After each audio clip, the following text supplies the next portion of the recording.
Hello everyone. So today I'm just going to be quickly talking about net neutrality and the downfall or the death of net neutrality. So net neutrality was an Obama era law. Don't mind my TV in the background, I'm so sorry. It's really noisy.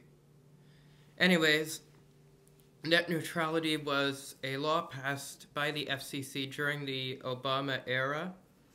And what it basically said was, it basically said that all internet providers had to provide every website at the same speed. So they couldn't, slow down one site while speeding up another. They couldn't favor one site over another.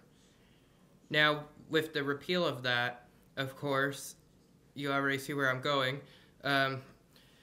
The service providers, the internet service providers, the ISPs as the abbreviated name is, now have the power to basically censor websites that they don't like to their customers, so their customers won't be able to see those websites, or they'll have to pay more to get those sites. So what you are going to see if this goes through is, in the US at least, there's going to be different options, different tiers of kinds of internet service. So you'll have say a minimum package with say like Google, Facebook, stuff like that. Then you'll have a higher one probably with YouTube and stuff, maybe some Netflix in there. And maybe if you go up you'll get one with more news, and you probably have to pay an extremely high premium to get equal access to all websites. Now that's what to expect if you have internet with say Verizon. I know that's one of them, and also Comcast. I'm not too educated on the different how many carriers there are that offer internet in the US, as I'm Canadian, but I know those two in the US are facing heavy criticism right now because it seems like they're planning to go that route that I just mentioned with different internet packages. So that's obviously not a good idea from my standpoint, and from any creator on YouTube, because this could really threaten the traffic to YouTube if many viewers on YouTube say can't afford the package that has YouTube in it.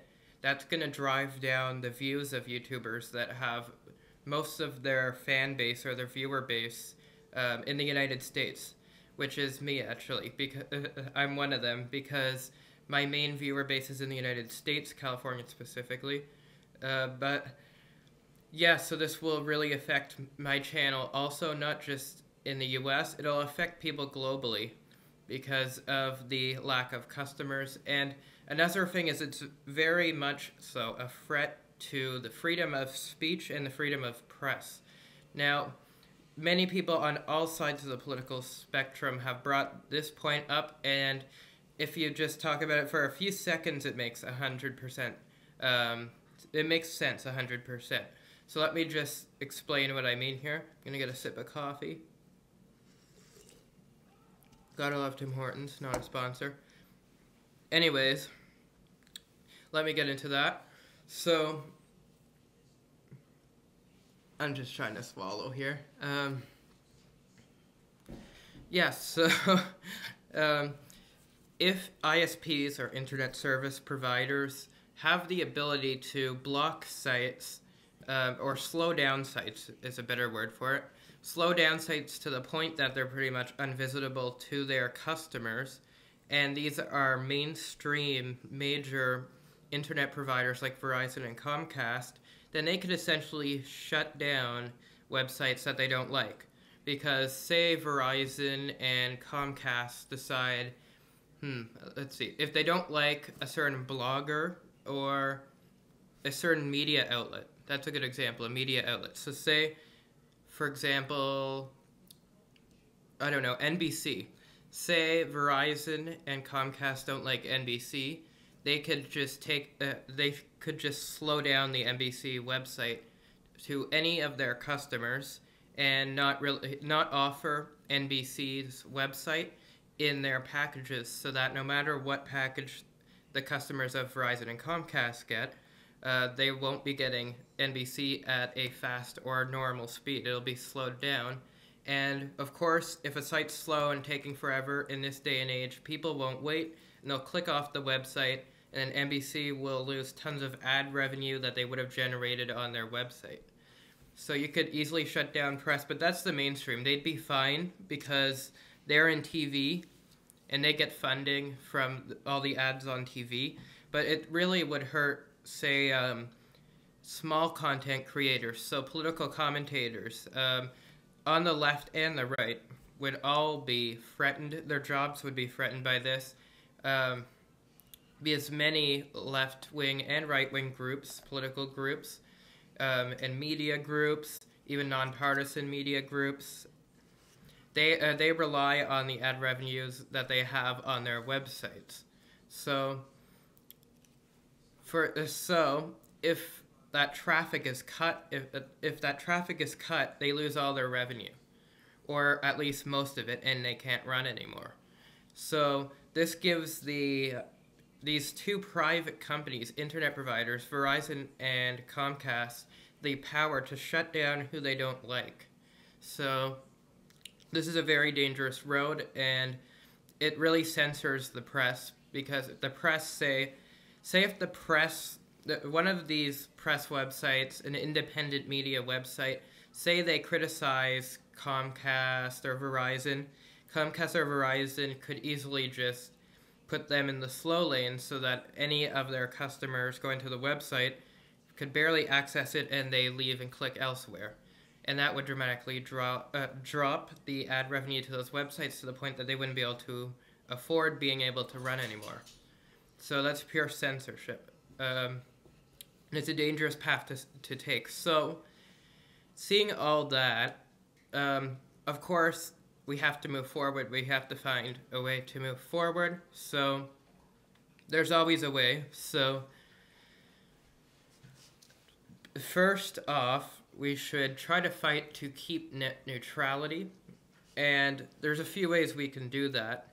I shouldn't even say we, because I'm not American, but I could help encourage people to contact their members of Congress, which is what I'm doing right now. So I encourage you to contact your member of Congress. It's very easy. Just Google your member of Congress, and you'll probably find the contact number or email or something like that where you could contact your member of Congress if you're in the United States and urge them to vote to protect net neutrality, whether it be in the House or the Senate, because the Senate's going to have a vote on it very soon.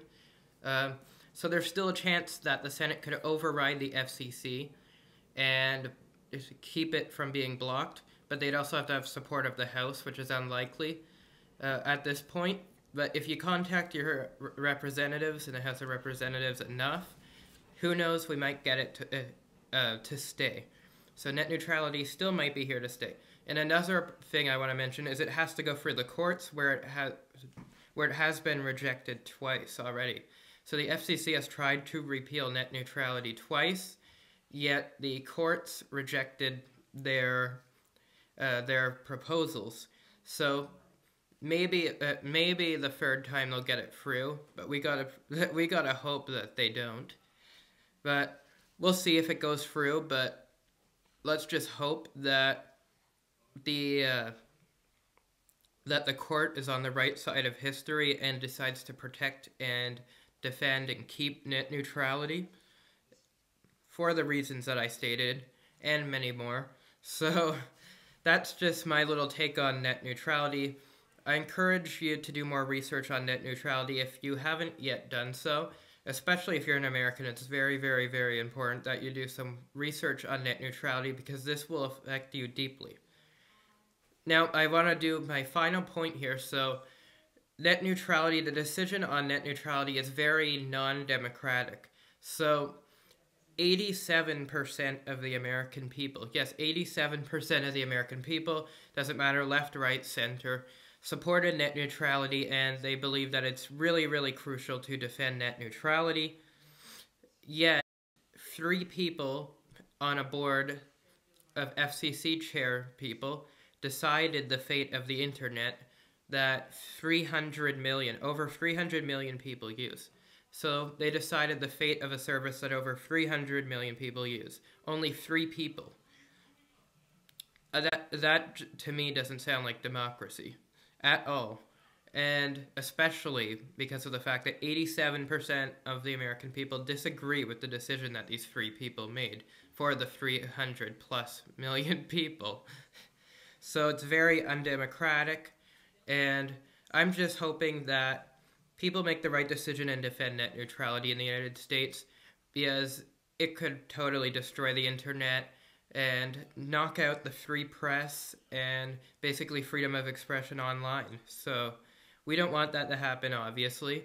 So I'm hoping that everybody works towards keeping net neutrality and defending it. In fact, I think it should be basically written as a right. It shouldn't be something that, say, the House and Senate votes on every now and then whether to take it away or not. And it shouldn't be a thing that the FCC could just vote to take away then and there so easily. I think that's unacceptable. Like, I'm even thinking, like, why not put it into an amendment or something? Because companies should not have the right to just control the internet like they will be able to, especially these massive corporations like Verizon and Comcast. So, people, the users of the internet, the 300 million plus Americans that use the internet for almost every aspect of life now, they deserve to be protected in their rights to use the internet for their freedom of expression, the freedom of the press, etc. So that was just my quick little video. It was very unscripted, so that's why I kind of slipped up a little bit every now and then. But I'm trying to go unscripted here because when I'm talking about important issues like basically the fate of the internet with net neutrality, I don't want it to be scripted. I want it to be truly from my heart with my opinions and based on the facts that I learned. So talking about that, again, I encourage any and all of you to research net neutrality if you haven't yet done so, especially Americans, because it's a lot more important for you. It'll affect you the most. So thanks for watching. Let's just hope that net neutrality is saved, and indeed, let's hope that the internet is saved. Thanks for watching, and I hope to see you in the next video. Bye-bye.